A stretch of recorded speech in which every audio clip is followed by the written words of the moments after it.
Gure garaian, etzen ezagutzen, edo gutxienez hemen etzekiten, etzegon diagnostikorik.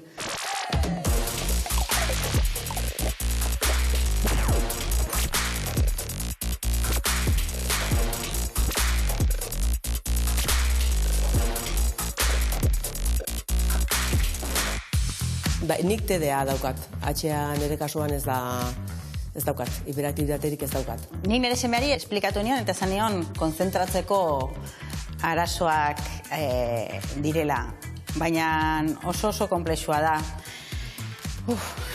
Dakaztu pixkat burua leku guztietan eta inon aldi berean. Arreta jartzeko zailtasunak eta impulsibitatea dituen aste bat da. Hori da, nire burbuinean dauden konexioak ez dira konektatzen eta horregatik informazio eta gauza batzuk ez dira lehen bailen ez dira prozesatzen horregatik. Ikasi. Claro, eske zilan eserita egotea ordu asko pasatik duzu eta? Bai, 6. Zein da, hola? Historia. Asperagarria dalako. Neri antolakuntza.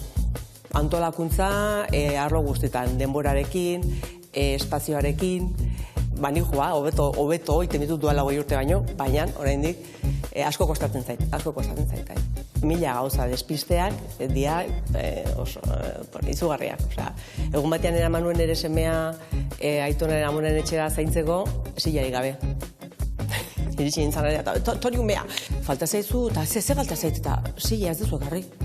Ostras, egia. Zailtasun handiak dauzkagu, zatik gure reakzioak ez dira bestenak bezalakoak lanean, ez? Norbaitik kontsulta bat egin behar diot, eta bera dago beste norbaitekin hizketan. Normalena da, zu jun, eta etxoen egin behar duzu, eta orduan zu galdetzen duzu, edo kontsulta egiten duzu, baina nik ezin dut hori kontrolatu.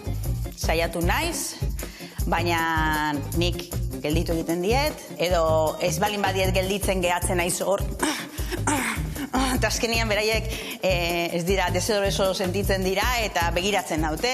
Gauzak, momentuan bajoian baten dizu, baina bueltan baten jozu eta farra egiten duzu eta tira horrea, zin behar duzu ba. Ere badago beste estremo bat dela gehiegi konzentratzen dela zerbaitetan eta pasa daiteke orduak eta orduak hori egiten. Nik deitzen dio superpodere bat dela hiperfokalizazioa. Bueno, hiperfokalizazioa ezin da kontrolatu. Eta ez du ezer sentitzen ez gozea, ez komuna juteko gogorik. Zerbaitetan konzentratzen naiz, guztiz aislatzen naiz, nire ingurutik aislatzen naiz, eta orduan atope jartzen naiz gaiakin. Da fokus gauza hori egiten. Eta barneratzen dut, errexago ikasten dut. Zein da arazoa? Benetan aislatu egiten naizela. 10 urte nituela diagnostikatu zidaten TDAH. Ni uste 6 urtekin izan zela. Baina izan zen, prozesu pixkat zaila. Ze hasieran ez zen oraindik asko ezagutzen trastorno hau, eta hasieran zen, txikia da, mugitua da, baina zen nola ez neukala ezer esaten zuten. Nire lehen diagnostikoa eman zidatenean 11 urte o 10 urte nituen, eta hortikan hasi nintzen jakiten hori buruz. Ama izan nintzenean, nire bi semeek TDAH daukate, eta ni batez ere txikiarekin ikusten nuen nire burua oso erreflejatua, eta pentsatzen nuen berak hori baldin badauka, nik ere hori izango dut. Nire kasuan, eta nire adineko jende gehienen kasuan, identifikatzen dugu gure seme-alaberen batek TDAH daukalako. Eta orduan bere diagnostikoaren ondorioz konturatzen gara guk ere badugula. Notatzen da, baina ez da notatzen, igual pentsatezu gauza normala bat dela, pixka bat igual urduritasun puntu batzuk igual.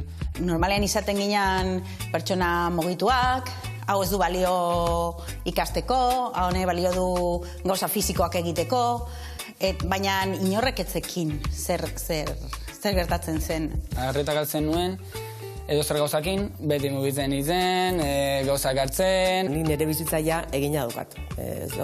Baditu nire estrategiak apuntatzen dut dena, naiz la señora Post-it, la señora Avisos, mobilan, bilatzen ez zure modu azkenean moldatzeko.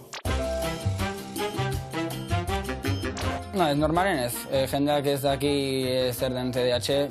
Zerbait igual badakite pixka bat, baino... Siglak edo kostatzen zaiola konzentratzea eta hola, baino ez dakite zer suposatzen du trastorno hau eta zer den sakonean.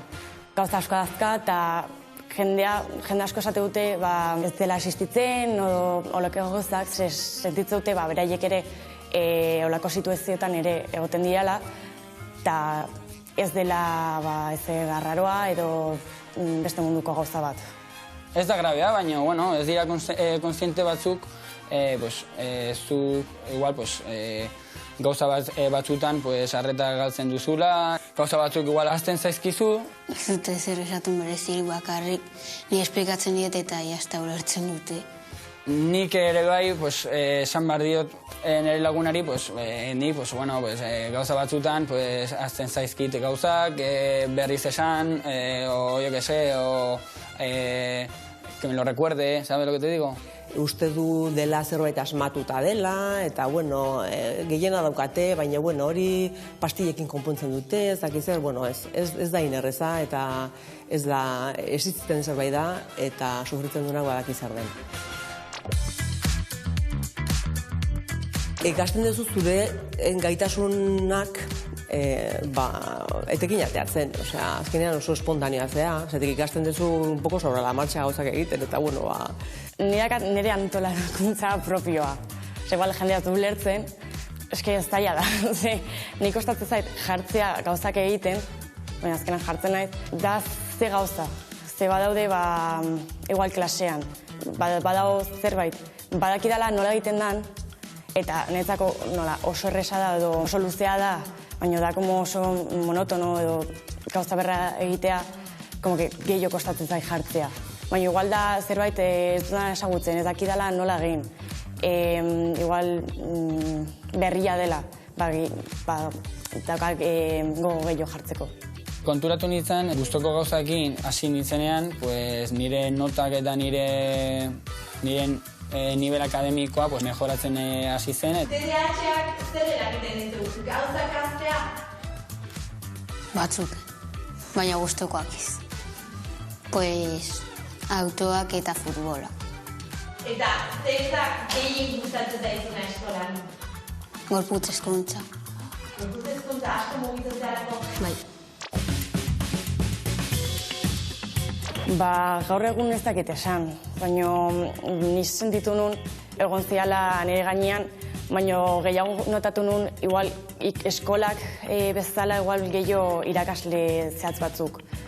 Oso zaila da, zeatik azkenean eskola hola dago montatuta, esan nahi dute, da bide bat eta kale bat, eta denak hortik joan behar dute.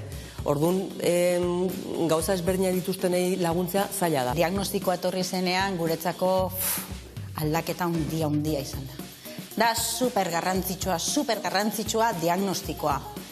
Ni hartzet pastilla, por la Seguridad Social, saiatu nintzen juten, eta diagnostikatzen eta hoi, eta eman ziaten, hasieran, baino beti nituen 16 eta 18 eta hola, eta ja zailago da laguntza hori ematea, baina gauza dakazu diagnostikoa, eta badago laguntzaren bat, zure bizitzan laguntzeko, eman behar dela.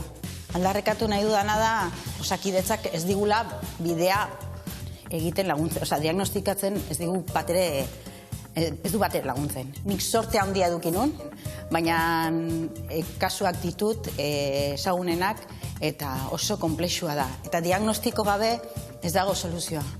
Nik uste dut hobetu dela, eta nik, 5 urte pasadian ni nire seme zaharrena diagnostikatu genunetik, eta nik uste hobekuntzak badau dela, baina egon behar dutela gehiago oraindik, zertik, gauza asko daude hobetu beharrak, arlo askotan, baina hontan ere, denetan bezala, hobetu beharra bai.